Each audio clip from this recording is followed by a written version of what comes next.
Buenas tardes, querido Miguel Ángel. Tengo en la memoria cuando nos conocimos allí en Valdemorillo, antes y después de las magníficas conferencias que nos preparaba Pilar. Y, cómo no, las cenas subsiguientes en los diferentes restaurantes de esa villa. Recuerdo uno de ellos en el que, como aperitivo, se nos servía un gran pote de mantequilla salada, de la que procuraba no abusar. Lo que se me hacía harto difícil, estaba exquisita. Recuerdo nuestras charlas y controversias en los diferentes cafés y bares de San Lorenzo del Escorial, y que no dudo de que a partir de ahora con tus enseñanzas se hagan más numerosas e intensas. Poseer los títulos de aparejador y de economista, los cuales los has ejercido largamente, con lo que la experiencia acumulada nos será garantía de una gran conferencia de la que podamos aprender todos. Esta tarde nos vas a hablar de la relación existente entre los propietarios de recursos económicos y los demandantes de dichos recursos. Cómo no, lo relacionarás con la ética que debe imperar en las relaciones sociales, y al ser seguidor de Ortega y Gasset tendrás en cuenta que el estudio de la historia sirve como una aplicación práctica para resolver los problemas sociales y de comportamiento humano. Has trabajado en Capsa y en Banesto, siendo posteriormente trabajador autónomo, fundando una asesoría económica, fiscal y laboral, conociendo de esta manera el mundo de la pequeña empresa. Por favor, Miguel Ángel, te escuchamos cuando quieras. Estamos hablando de origen y aplicación de fondos económicos. Precisamente es la relación entre un demandante y un ofertante, o sea, quiere decirse quién es el origen. Pues en unos casos será el que demanda, será originario de la acción económica, en otros casos será el ofertante, o sea, el que produce el bien o el servicio, el que sea el originario. Pero en cualquier caso, vamos a ir viendo a lo largo de toda la charla esa relación permanente entre ambas partes, origen y aplicación de fondos. He puesto de fondos. Yo me gusta más de recursos económicos, pero son fondos económicos tal como en los planes de contabilidad se llama. O sea, pero son origen y aplicación de los recursos económicos de que dispone cada uno de los ciudadanos o de las personas o de las entidades o de las asociaciones. Puede ser el agente económico, el sujeto económico puede ser una persona individual o puede ser una entidad, una institución.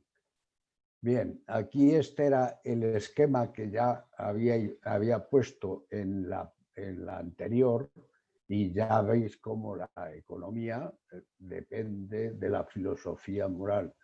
Y está relacionada directamente con la política y con la ética. O sea, quiere decirse que, aunque nosotros estamos hablando de economía, no podemos olvidar bajo ningún concepto que nosotros de lo que estamos tratando es de buscar el mejor comportamiento social o el mejor comportamiento individual dentro de una sociedad, y por lo tanto el objetivo es eso, aparte de la cultura, que a la larga es de donde surge la cultura en la historia en cada una de las sociedades.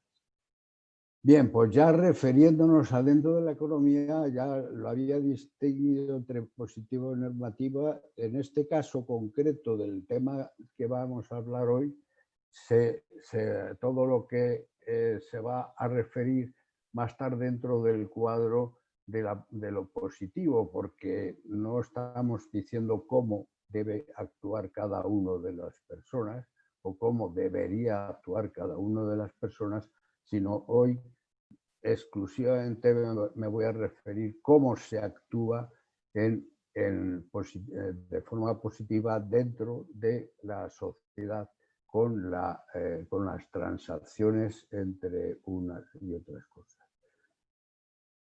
Hablo de transacciones porque precisamente la base y el fundamento de la economía está basada en el cambio, en el intercambio, es decir, en la transacción entre dos personas, transacción entre dos instituciones, uno que está relacionándose con otra persona. Estamos siendo uno que ofrece y otro que demanda. La existencia plural, o sea, ¿por qué las transacciones? Porque la existencia plural conduce a una socialización, en primer lugar. Si estamos dentro de una socialización, o sea, el hombre individualmente no existiría si no estuviera dentro de una asociación o dentro de una sociedad. El hombre individual tiene que estar considerado como hombre individual, pero dentro de una sociedad. En ese momento aparece la comunicación, que es innata. O sea, frente a otros individuos, cada uno de nosotros actuamos inmediatamente comunicándonos de una u otra forma. O sea, cuando alguien se encuentra en la calle con dos personas, uno que se cruza con otro, está mirando al otro y el otro está reaccionando y automáticamente hay una comunicación. Esa comunicación aumenta si además existe un interés, una transacción. Que esa comunicación, que puede ser entre esas dos personas, puede ser cooperativa o competitiva. Esta distinción entre cooperativa y competitiva en economía hay que tener en cuenta que van conjuntas, o sea, no hay economía solamente cooperativa, ni hay una economía solamente competitiva. Hay una economía que tiene que ser cooperativa y competitiva por el hecho de que se necesita la competencia para obtener lo mejor de los productos o lo mejor de las relaciones, pero se necesita una cooperación entre los agentes económicos, tanto los de un lado como los del otro. Esa comunicación a través de la cooperación y la competitividad nos lleva a considerar que esa relación puede ser mediante un sistema de negociación o mediante un sistema de confrontación. Si pensamos en la negociación, llegaremos a un acuerdo, que es lo que pretende en principio la economía, está basada en la negociación para poder llegar al acuerdo entre los agentes económicos. La negociación es fundamental en la economía. La negociación para saber cuáles son los intereses de uno y cuáles son los intereses de otro, cómo llevarlo ir acercándolos a un acuerdo en conjunto. Lo contrario que sería la confrontación, la no negociación lleva a la confrontación. Y entonces ya no estamos hablando de economía, ya estaríamos hablando de otra cosa, estaríamos hablando de guerra, estaríamos hablando de lucha, y no habría una relación en el sentido que pretende la economía de las transacciones negociadas.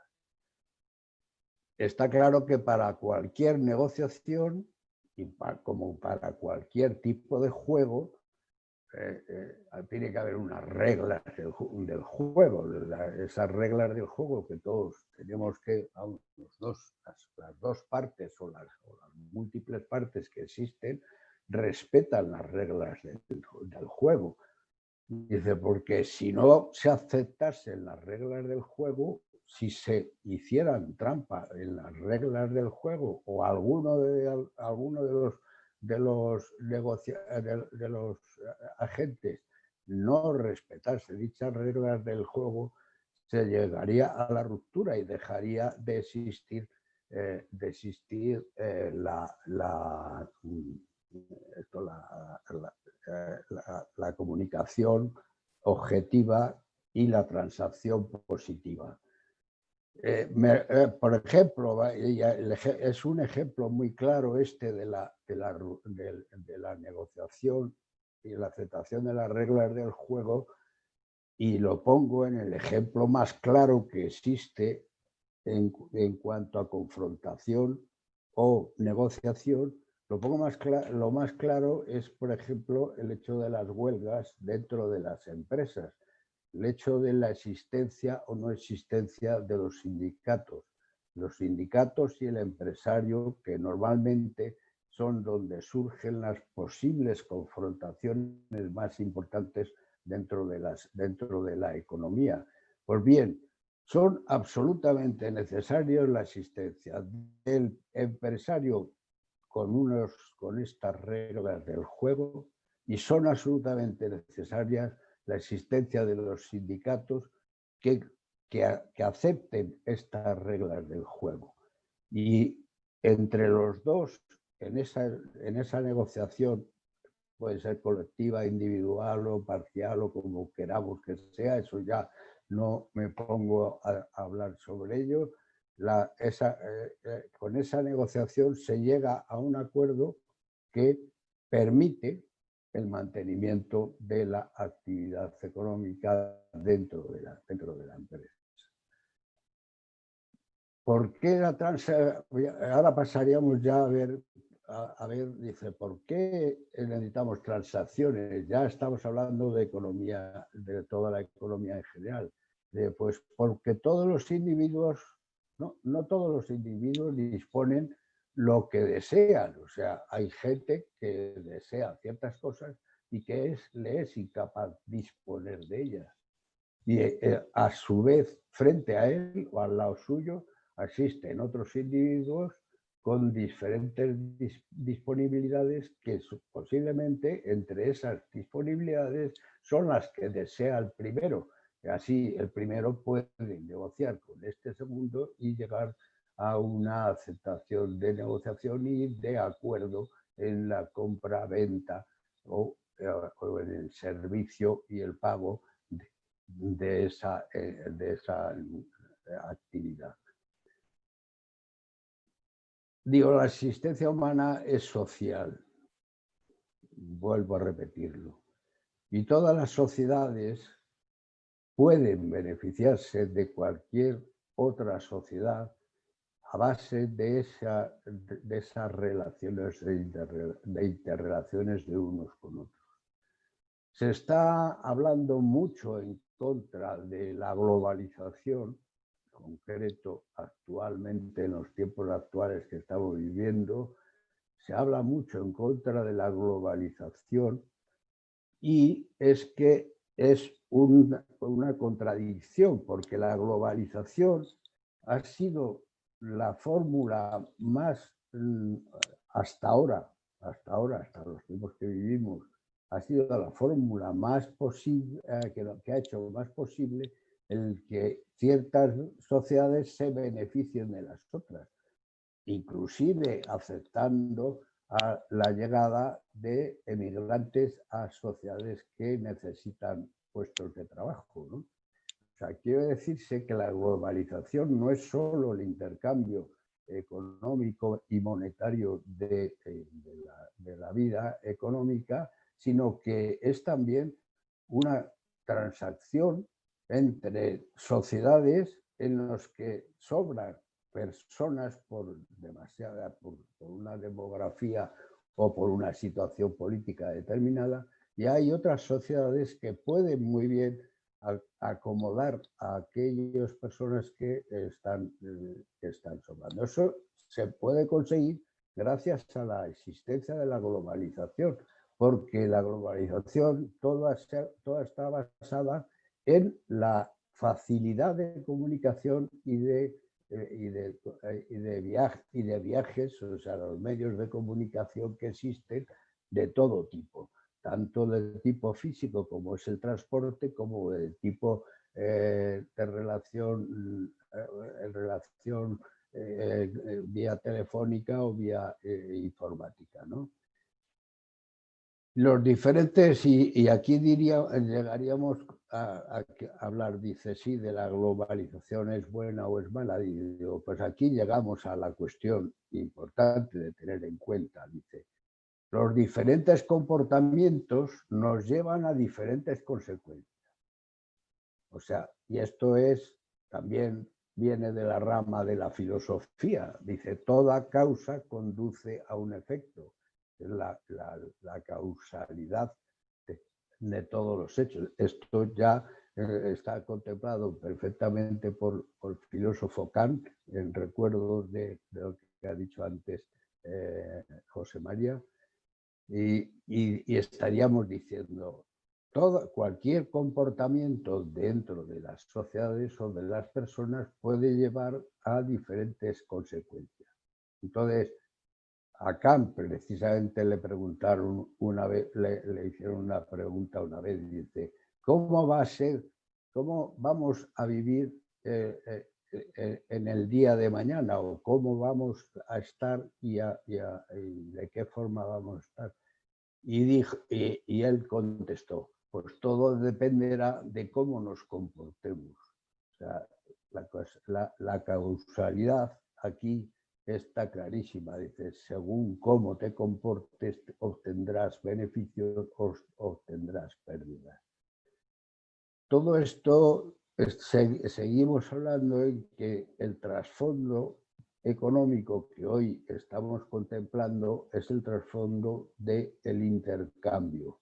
El intercambio a través de la transacción y idealmente mediante la negociación entre los agentes.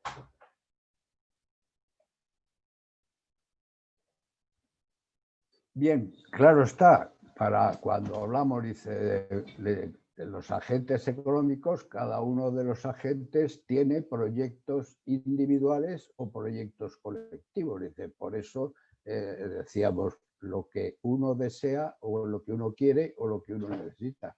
Dice, vamos a llamar proyectos aquello que uno quiere conseguir y aquello que uno quiere ser o que quiere obtener.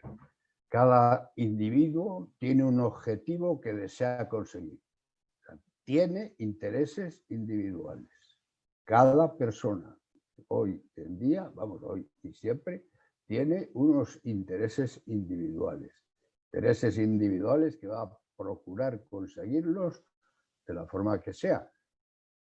Si ya estamos diciendo, según la fórmula, habrá unas consecuencias. Y cuando varias personas se constituyen en una sociedad, en una asociación, entonces, al juntarse, buscan conseguir un objetivo común. Entonces, hay un objetivo individual de cada una de las personas y hay un objetivo común de la institución o de la sociedad en la que uno vive. Luego tienen también las sociedades, y las instituciones tienen también intereses comunes. La relación entre los intereses individuales y la relación entre los intereses comunes, pues puede ser también una de las transacciones, una de las causas o de los motivos para llegar a esa relación de transacción o de intercambio. El conjugar o armonizar los intereses individuales con los colectivos conducen al éxito de ambos. Esto es muy importante. Los que hemos trabajado en empresas muy grandes sabemos que este es precisamente uno de los conflictos graves que existen dentro de las empresas, para lo cual tenemos que actuar los que hemos trabajado en recursos humanos, conseguir armonizar que los intereses de cada uno de los individuos se conjuguen o armonicen con los intereses comunes de la empresa o de la sociedad en la que está inscrito.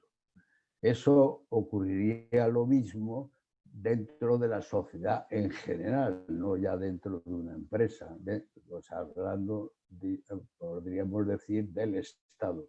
Los intereses individuales de cada uno son unos, los intereses de la sociedad que está representada por el Estado son otros, y el conjugar que esos intereses de unos y otros se puedan armonizar es lo que hace que sea posible la convivencia dentro de la propia sociedad. Si no hay esa armonización, volvemos al juego, a la relación, y entonces el juego se rompe y se obtienen las consecuencias que se derivan de ello. Entre los objetivos básicos he puesto aquí a los tres agentes económicos que se contempla dentro de la sociedad. Hay un cuarto agente económico que es el extranjero, pero claro, el extranjero también tiene las empresas, también tiene las familias y también tiene la administración pública. Estos son los tres agentes económicos fundamentales. Las empresas, que es lo que van a pretender, utilizar al máximo el capital de que disponen. Utilizar al máximo el trabajo que se le ofrece y que dispone también de él, y conseguir cumplir su proyecto. Su proyecto no tiene por qué ser exclusivamente, hay quien piensa que el objetivo o el proyecto de una empresa es ganar dinero el máximo, y el ganar dinero al máximo no es un objetivo nada más que de los delincuentes, porque si tú pretendes conseguir el máximo objetivo sin ninguna contrapartida o sin ninguna cortapisa, porque tú lo que debes es establecer un proyecto que sea útil y que se armonice con los demás y que se relacione con los demás. Y en los proyectos de la empresa sí está el objetivo de conseguir beneficios, pero está el objetivo de mantenerse permanentemente, de su permanencia. Posiblemente el objetivo es un objetivo muy corto, como es, por ejemplo, en la construcción existen muchas veces, se crean empresas simplemente para hacer una obra y el objetivo es terminar la obra. O sea, quiere decirse que aquí el proyecto sería, en ese caso, terminar la obra, ganando beneficios y dando beneficios y consiguiendo mantener los intereses de todos los componentes de la empresa. El segundo agente de la sociedad, le llamamos las familias, porque le llaman así, pero no tiene por qué ser familias. O sea, el título familias es porque en general los hombres estamos inscritos dentro de una familia, pero cuando se habla de familias, pues se habla de todos los ciudadanos.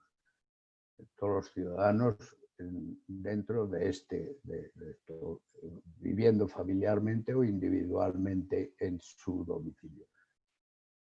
¿Qué es lo primero que busca dentro de la familia? Pues es disponer de empleo para la familia, porque la única forma de conseguir la autonomía, la independencia, yo digo a mis nietos, les digo, ¿que queréis ser independientes? Pues está clarísimo. Pues vais de casa y os buscáis un puesto de trabajo, ganáis dinero y con eso ya podéis vivir y sois independientes. Creo que el hecho de que cada individuo sea autónomo por sí solo y pueda moverse independientemente, creo que es un objetivo absolutamente necesario.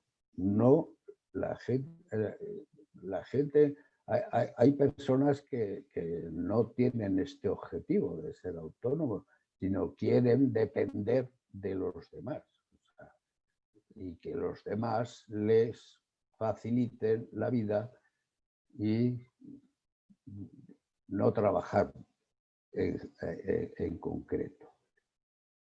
El segundo objetivo importante sería el conseguir los bienes y servicios que necesita cada uno. Por eso he puesto primero lo del empleo, porque de ahí es la única forma de conseguir este segundo objetivo. Y queda otro tercer objetivo que es muy importante para mí también en cuanto a la actividad económica, que es el mantener unas reservas de ahorro para poderlas invertir y tener previsiones de futuro, porque lo que puede ocurrir en el futuro no lo sabemos a ciencia cierta, nos pueden ocurrir muchas cosas, pero lo que sí que sabemos es que en un momento determinado nos vamos a jubilar o nos vamos a quedar apartados de la sociedad y debemos tener unas reservas ahorradas, invertidas en algún sitio para poder tirar de esos ahorros. Estos tres objetivos para mí son los más importantes del grupo de actividad económica de las familias.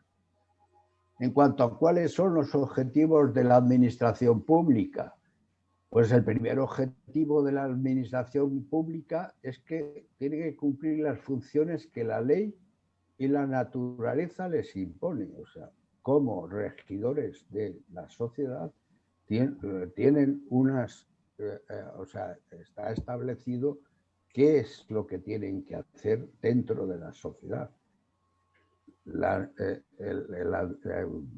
Estado no puede vivir para sí. El Estado es una entidad que con los siglos que han ido pasando a través de la historia, sobre todo cuando se acabó el antiguo régimen de las autarquías, ya el Estado no era el interés de la dinastía gobernante, sino el Estado tiene que buscar los intereses de la sociedad a la que sirve, vamos. Ese sería uno de los primeros objetivos.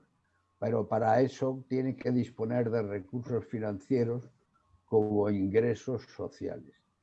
Y pongo ingresos sociales con intención clara y manifiesta, porque los ingresos, la actividad de la administración pública no tiene ninguna actividad económica per se de producción y de consumo, pero sí tiene que tener unos ingresos. Y el Estado, o la administración pública, depende de toda la sociedad,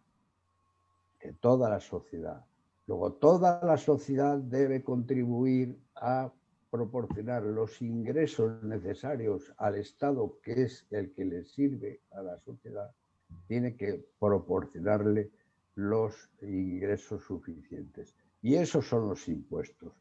Cuando Hacienda habla, dice, Hacienda somos todos, es verdad, es que Hacienda somos todos, en las sociedades modernas y desarrolladas actuales.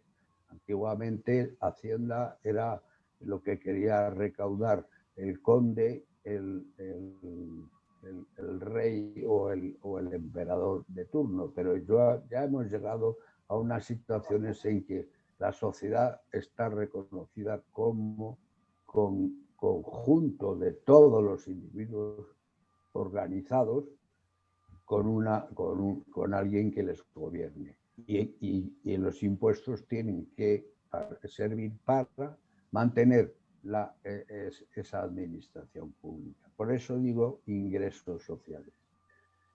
Tiene que realizar los gastos que optimicen esos ingresos en función de las funciones primeras que decíamos que le marca la ley. Optimizar los gastos, no despilfarrar, no dejar, o sea, igual que a los de Hacienda, a los ciudadanos nos dice Hacienda que no podemos defraudar los impuestos, pues el Estado o la administración pública no puede defraudar a la sociedad despilfarrando los ingresos en gastos inútiles. Sería otro de los objetivos incrementar las oportunidades para el resto de los agentes. Eso, que podríamos considerar que está incluido en el primer objetivo, lo he separado porque hoy en día las sociedades son muy complejas y se presentan situaciones muy diversas, empezando por lo de las catástrofes naturales que hay que resolver y que el Estado debe resolverles. Incrementar las oportunidades para el resto de los agentes, es lo que decía. Y luego, por último, y esto está en relación con la globalización, es mantener las relaciones exteriores que faciliten la convivencia. Y las relaciones exteriores es por la misma razón que los individuos no disponen de todos los bienes que necesitan, los países tampoco disponen de todos los bienes que necesitan. Tienen que negociarlos y adquirírselos a otros países. Me estoy acordando ahora mismo del petróleo en el Japón. Japón, uno de los países más desarrollados, él no tiene petróleo. No tiene petróleo, sin embargo lo necesita. Necesita comprárselo a los países que sí que lo tienen. Pues, entonces es mantener estas relaciones exteriores que faciliten la convivencia. Teniendo en cuenta todos estos objetivos de cada uno, pues podríamos hacer un repaso de los objetivos individuales aquí en función de cuáles serían las necesidades de cada uno de los individuos, que ya lo puse el otro día. Esta es la pirámide de Maslow famosa, en la que se reflejan las necesidades y aspiraciones individuales que conducen a las transacciones. Los hombres van a hacer a transaccionar o comerciar con los demás, pues en base a todo esto. Inclusive por la amistad, aunque aquí aparece amistad y afecto y pareja, no es una relación económica, pero sí que tiene unas connotaciones económicas en cualquier caso, porque si queremos tener amigos nos tenemos que ir de comidas y a punto para ver si nos vamos otra vez y entonces tendremos que pagar la cena. Bueno, en cualquier caso, este sería un repaso muy sucinto de las necesidades humanas, individuales.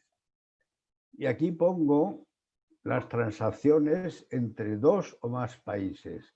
Y he elegido esta fotografía porque esta fotografía es, para mí, ya lo he dicho en otras charlas, no por la foto, sino por el hecho en sí.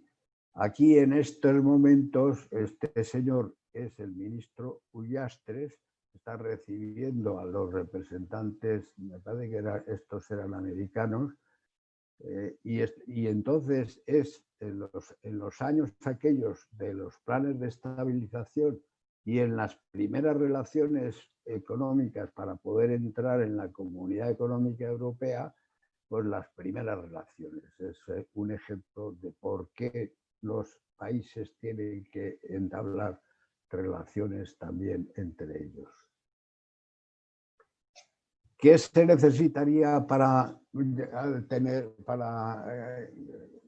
poder tener esos intercambios o esas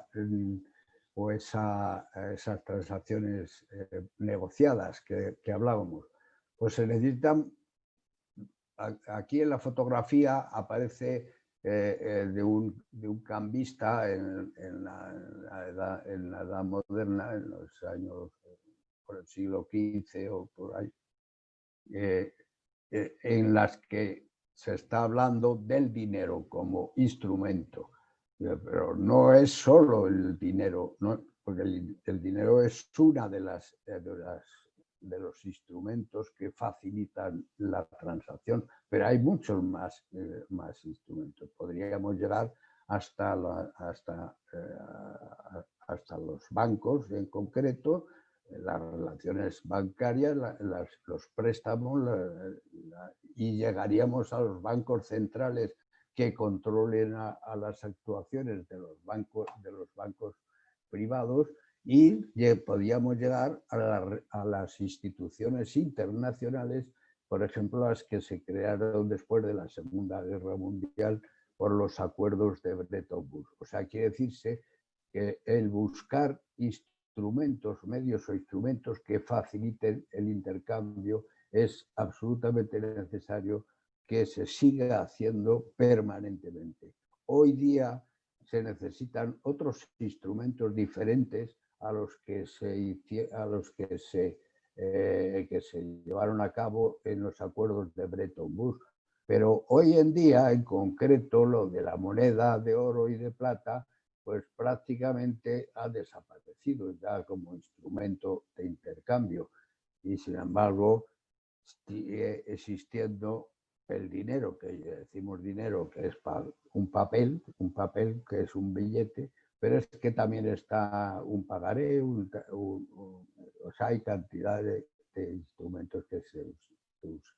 O sea, hay que tener en cuenta la necesidad de encontrar dichos medios o instrumentos. Bueno, aquí pongo el dinero como instrumento para realizar cualquier operación. El dinero es la cuantificación o la valor, o sea, decir,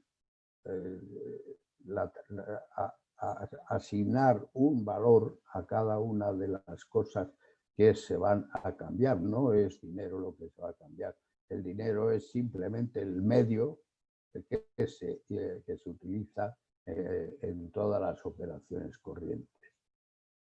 Pero también existen las facturas de compra-venta a pagar en una fecha, porque si alguien hace una compra a 3 meses, por ejemplo, 30, 60, 90, ahora ya no se firman letras, pero antiguamente las letras de cambio eran instrumentos de valor también, y no era dinero. Tenía una valoración, pero no era dinero.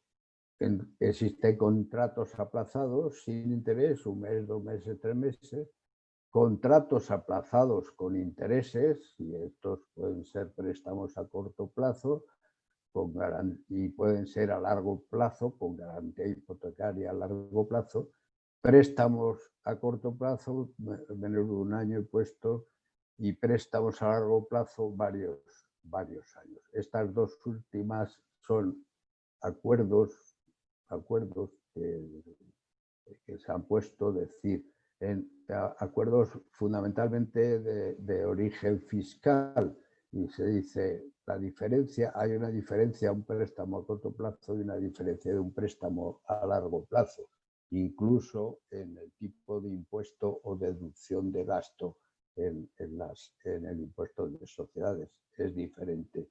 Pero pero que existen ambas posibilidades. Todo esto se están utilizando medios de estos de una forma o desde otra, pues prácticamente desde que empezó la primera globalización. La primera globalización mundial en el siglo XVI, ya estuve hablando en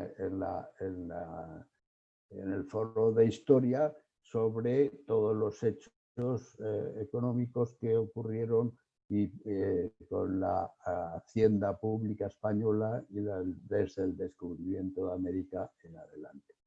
Bien. ¿Dónde se realizan las transacciones? Pues se realizan, se llaman mercados. Antiguamente existía el mercado. Por ejemplo, en el siglo XVI existían los mercados en Medina del Campo, Medina de Río Chico y otros lugares, y en Europa existían en Roma, en Florencia, o sea, eran lugares donde se hacía, lugares físicos donde se hacía la transacción. Hoy en día ya no se necesita que exista esa centralización de mercados. Entonces, sin embargo, se le sigue llamando mercados de bienes y servicios, porque son todos los que pueden comprar, donde se puede comprar y vender.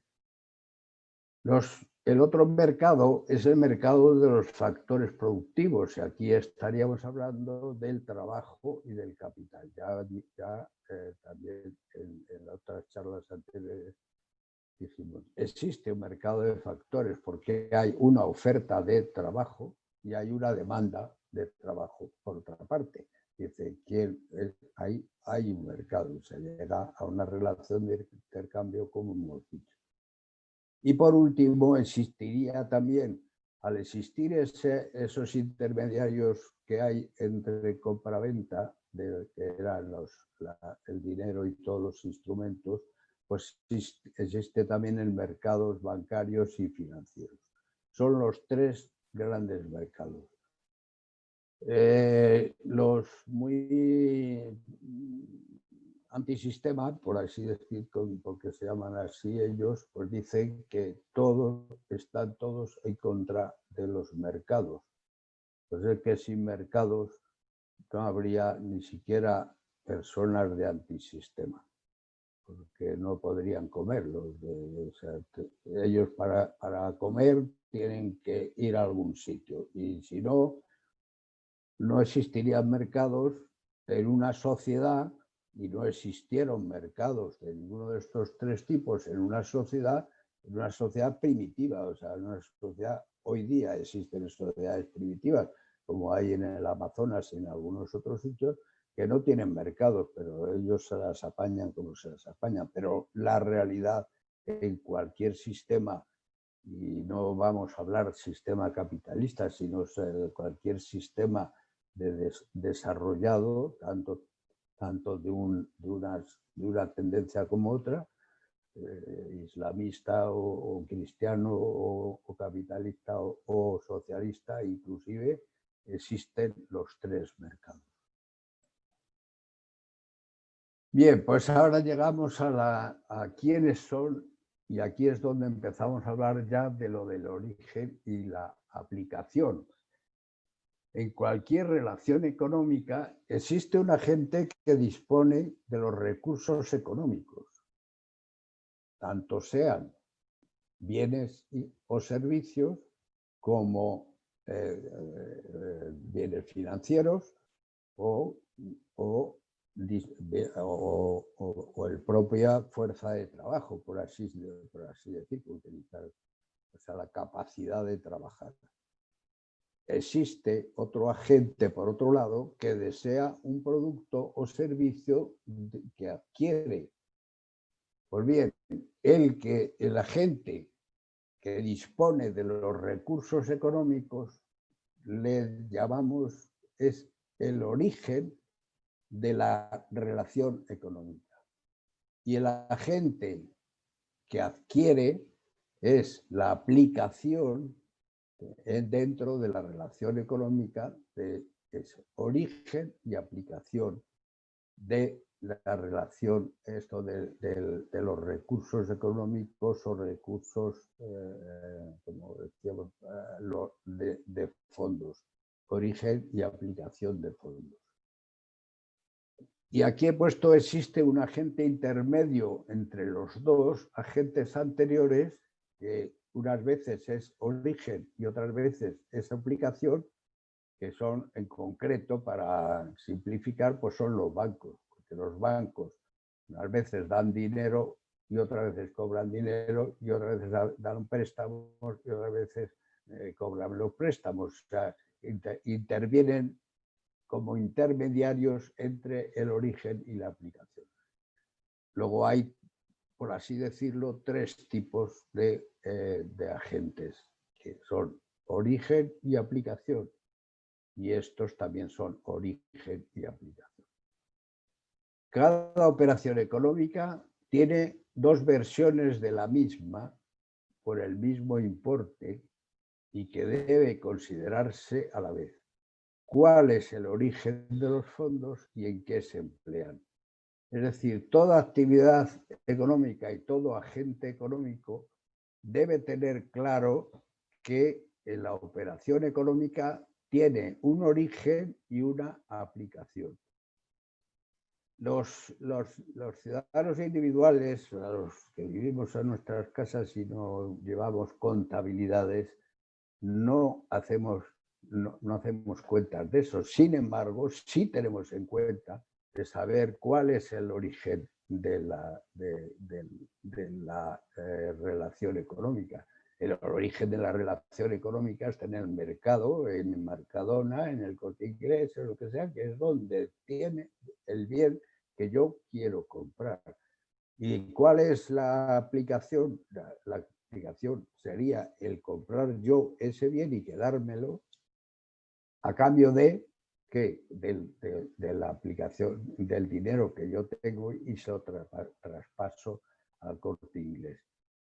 En este caso, el origen del bien es el Corte Inglés y la aplicación es nuestro dinero, y cuando nosotros pagamos, el origen es nuestro dinero y la aplicación es el cobro que hace el Corte Inglés de esto. Esto lo vamos a ver un poco más detallado. Durante mucho tiempo, o sea, todo esto está, las relaciones económicas durante mucho tiempo se llevaron de una forma muy irregular, porque no se tenía en cuenta cuál era la dinámica de todas las relaciones económicas a futuro, y se olvidaba de tener una política económica que fuera, como decíamos al principio, entre las funciones de la economía, que fuera útil para todos, ¿no? Entonces bueno, aquí he puesto los elementos que se intercambian, en este caso los bienes que se intercambian, bienes y servicios, bienes de consumo, servicios, bienes de inversión, bienes de ocio, inmuebles y viviendas, suministro, horas de trabajo realizadas, pues todos estos son bienes que se venden. Y los recursos económicos, que son los que lo compran, pues son los fabricantes, compran materias primas, el trabajo disponible se lo compran los trabajadores, los medios de transporte utilizan los camiones de otros o los compran. Las instituciones sociales, como son la sanidad, la enseñanza, la seguridad, también son recursos que la sociedad entiende que estos señores estarían metidos aquí dentro de los servicios, está comprando a quien las ofrece. Y luego existen los préstamos e hipotecas, que son la oferta del dinero que los bancos pueden dar para poder comprar todos estos bienes. La contabilidad como medio de control de las transacciones. Y digo, decía, que la contabilidad se convierte en un instrumento absolutamente necesario. Hasta el siglo XVI, o podemos decir hasta el final de la Edad Media, la contabilidad era muy reducida por culpa del feudalismo, pero a partir del siglo XVI empieza una proliferación de transacciones grandísimas. Entonces, todo eso hay que tenerlo bien controlado y tenerlo bien apuntado. Han existido diferentes sistemas contables antes del siglo XVI. En concreto, lo tenía por aquí, había unas... Ahora lo encuentro. Sí, había un sistema de contabilidad que es el que durante todo el siglo XVI, por ejemplo, aquí en España, y durante en el descubrimiento de América, se utilizaba una contabilidad de cargo y data, que no tiene nada que ver con la contabilidad que luego después se ha ido haciendo.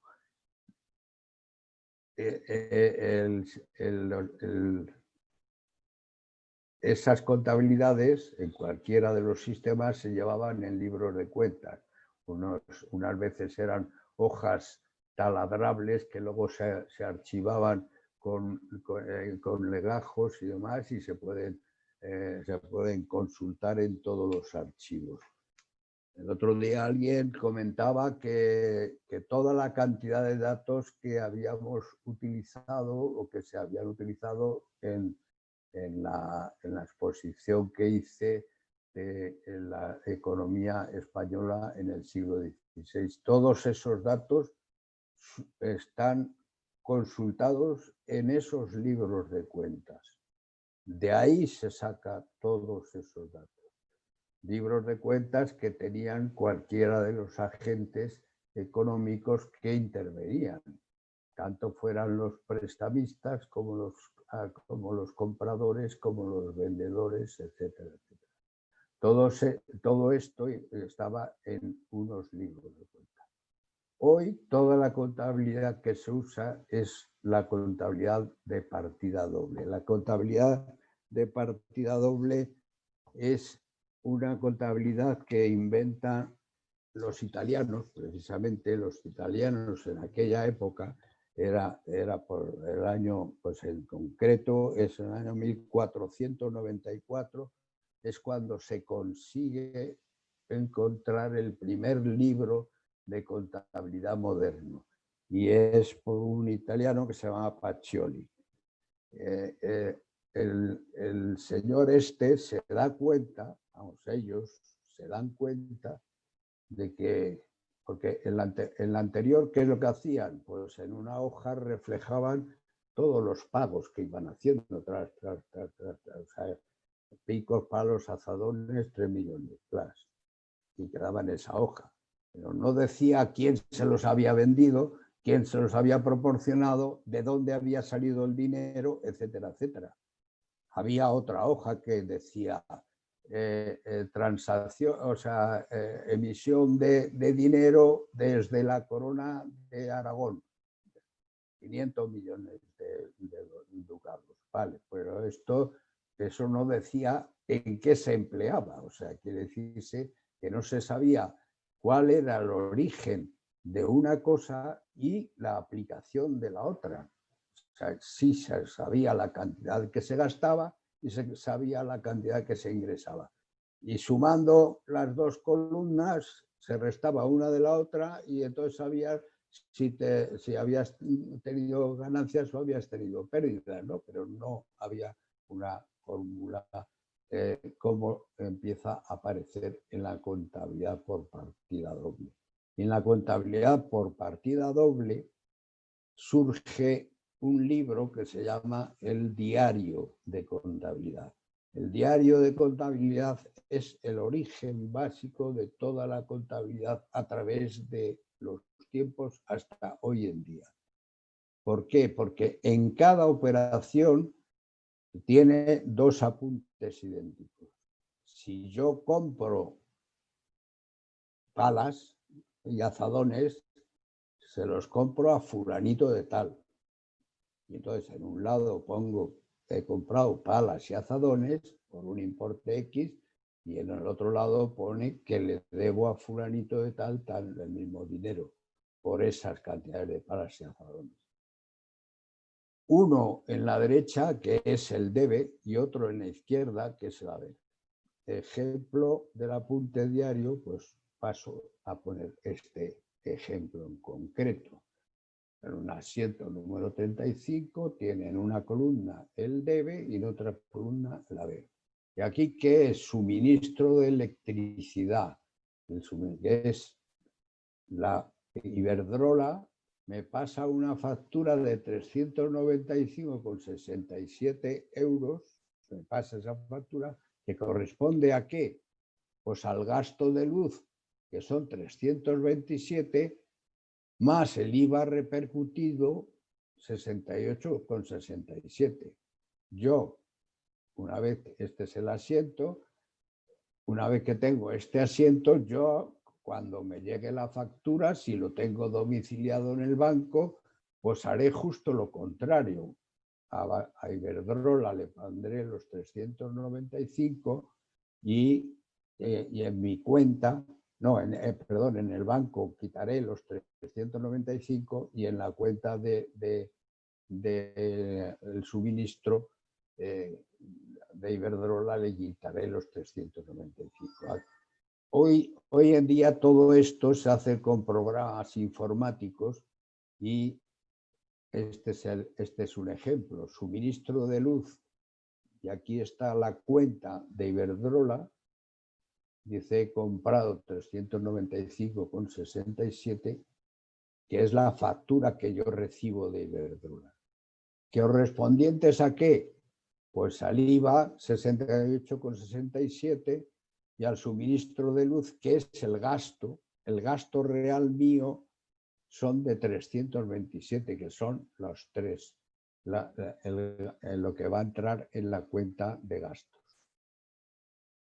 Una vez que me ha llegado la factura, me lo pasa por el banco y entonces a Iberdrola, que es esto, le quito los 395 y se los paso al banco en el haber. O sea, quiere decirse que pierdo yo 365. Debe es lo que gana y haber es lo que pierde.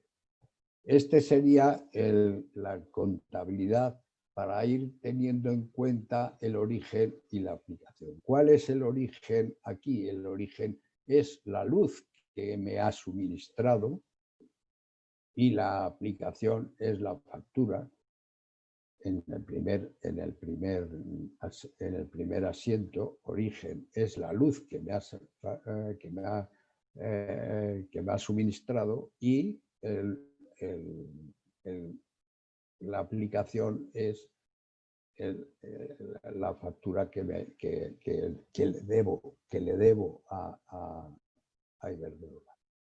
Aquí pasa lo contrario. Aquí el origen son los 395 que yo tenía en el banco y que se los debo se los pago a Iberdrola. Con este sistema, automáticamente se pasa a los libros, todas esas cuentas, ahora en la contabilidad moderna, en los ordenadores y las aplicaciones informáticas, automáticamente se van pasando cada una de esos apuntes al debe y al haber de otro libro que se llama el libro mayor, que recoge todas las cuentas. Que hay cuentas de activo y cuentas de pasivo.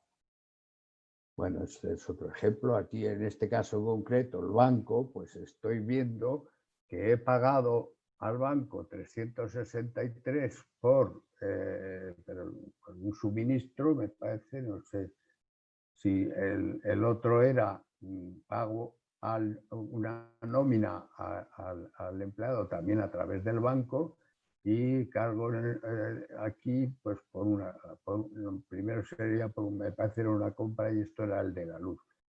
Y por otro lado, yo he vendido unos productos a los clientes y he cobrado 3.640. Con lo cual, si sumo lo que he cobrado y le resto lo que he pagado, pues tengo la cuenta ya hecha. Todas estas cuentas que antiguamente no estaban desglosadas ni planificadas, en la contabilidad moderna existe un plan de cuentas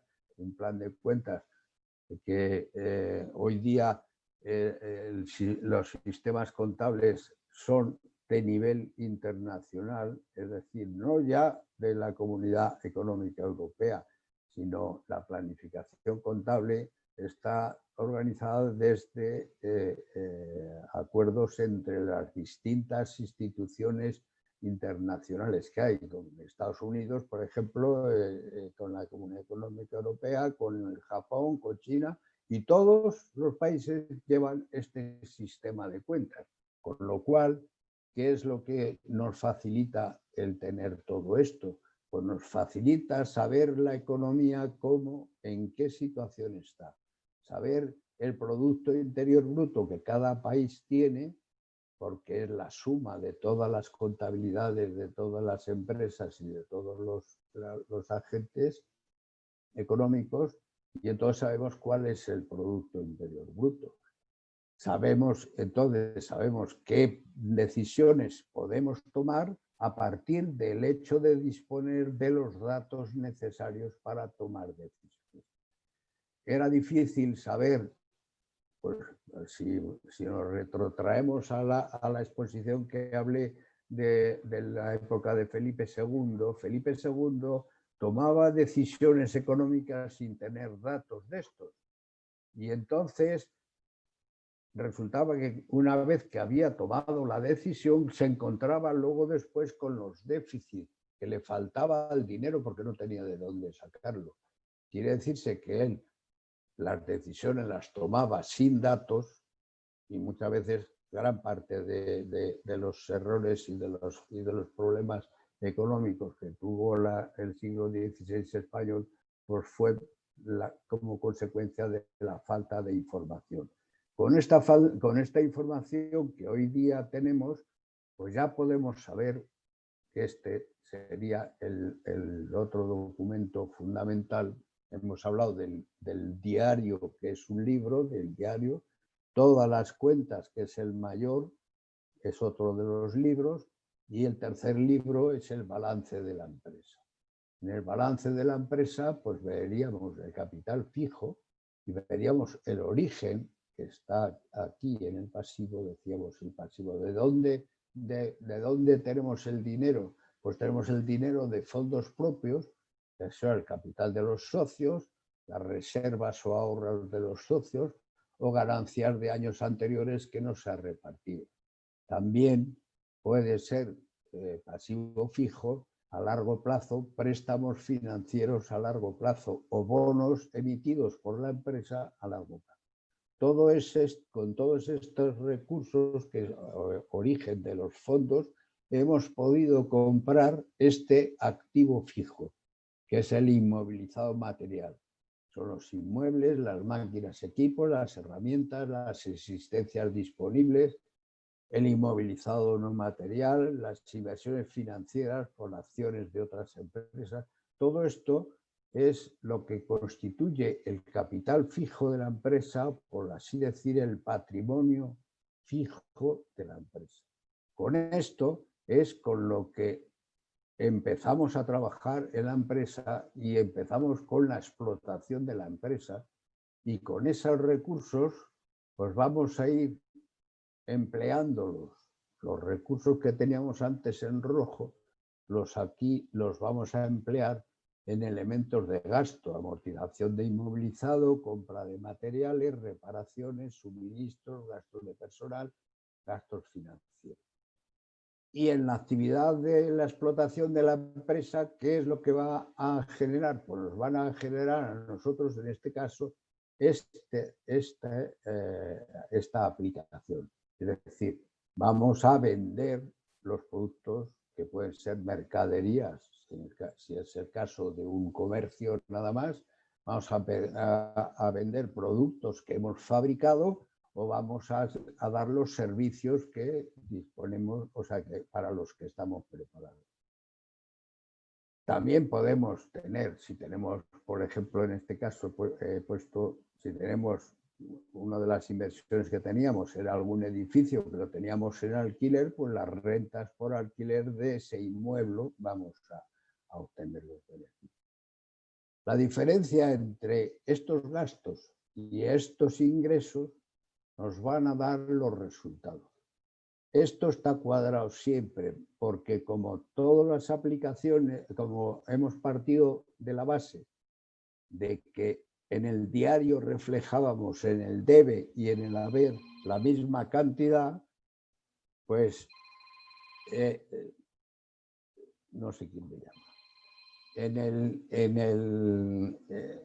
O sea, la misma cantidad, pues siempre va a quedar cuadrado y siempre va a quedar el resultado este. Bien, esta sería la cuenta de explotación. En esta cuenta de explotación existen otra serie de sujetos y de activos que entran también en el balance de la empresa y también es origen de aplicación. Las existencias, las facturas de los clientes que nos quedan por cobrar, una vez que las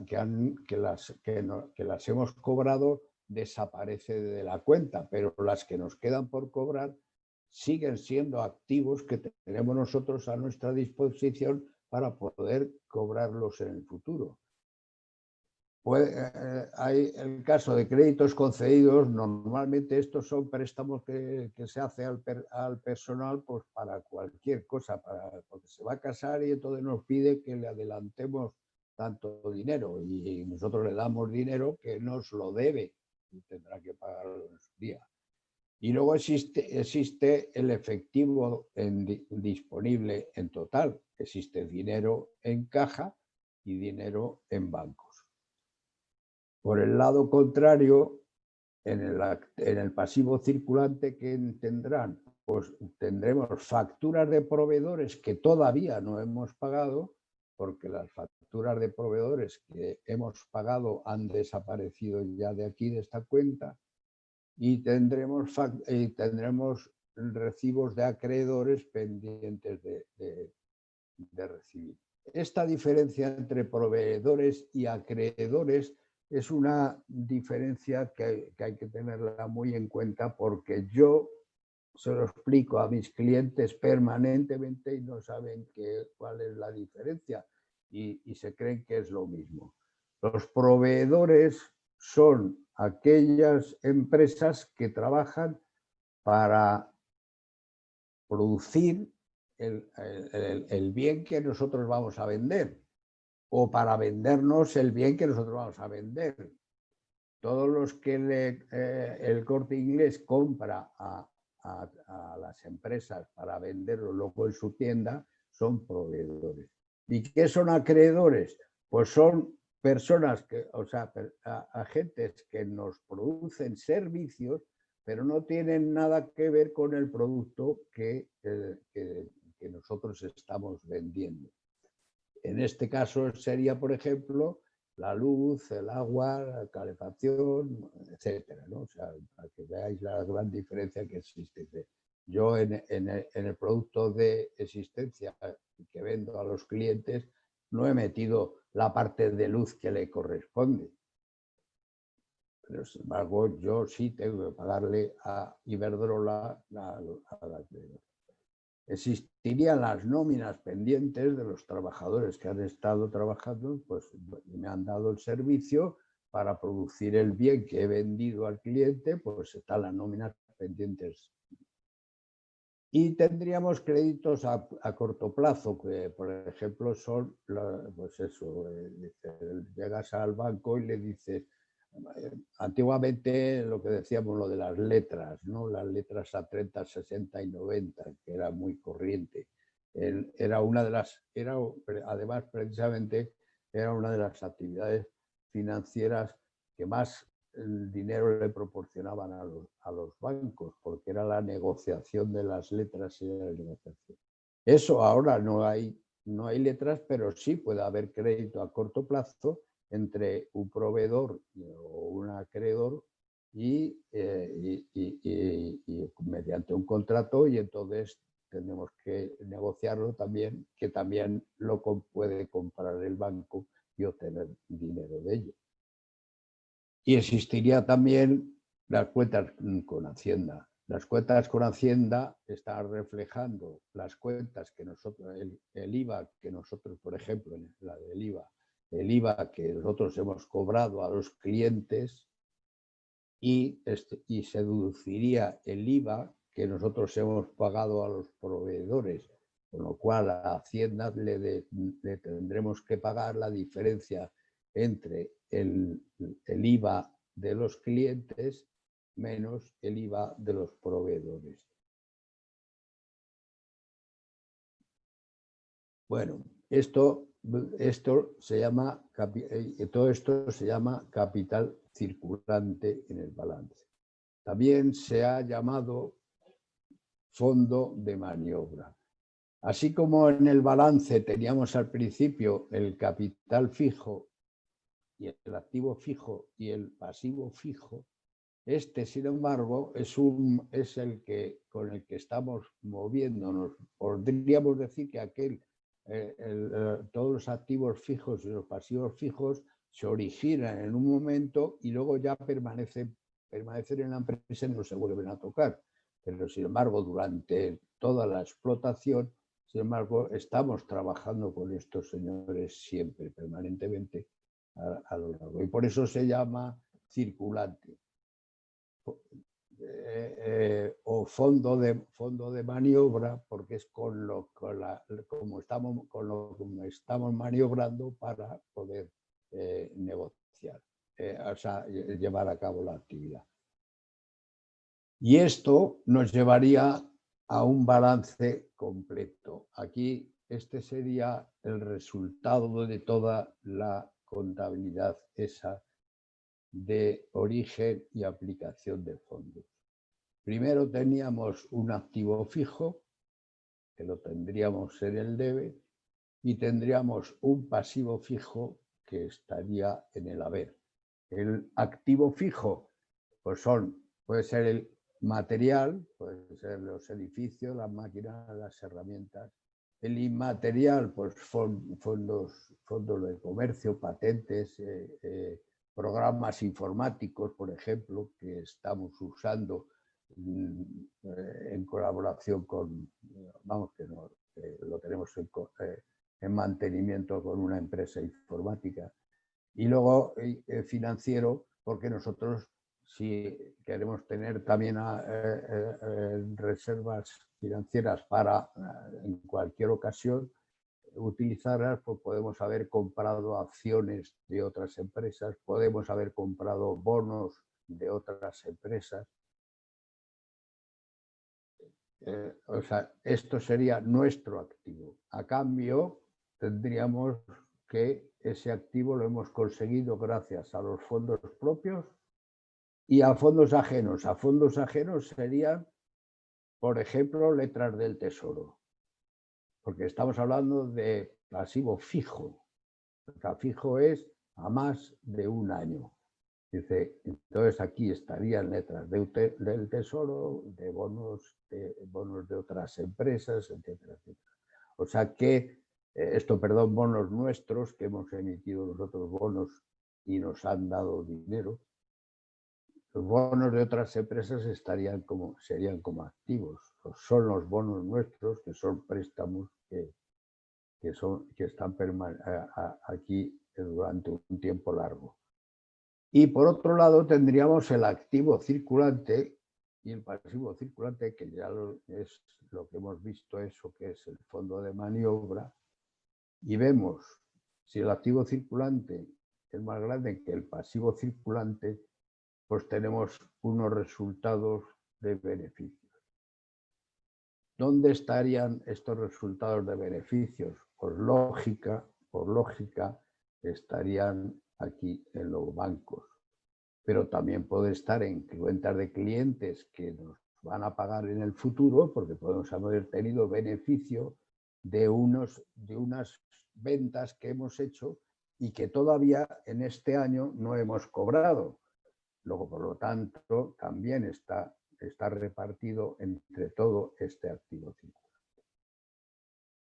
Este debería ser el esquema ideal que se mantuviera en una empresa, que el activo circulante y el pasivo circulante, el activo circulante fuera mayor que el pasivo circulante, porque nos permite tener beneficios aquí. Si fuera la inversa, no lo he dibujado, pero ya os lo imagináis, si el activo circulante fuese más pequeño y el pasivo circulante fuese más grande, no tendríamos beneficios, tendríamos pérdidas que se reflejarían acá. Entonces esas pérdidas las tenemos que compensar en más o menos tiempo. Y entonces este es el ideal de cómo debe mantenerse el balance equilibrado de la empresa. Y este sería el documento final de la empresa.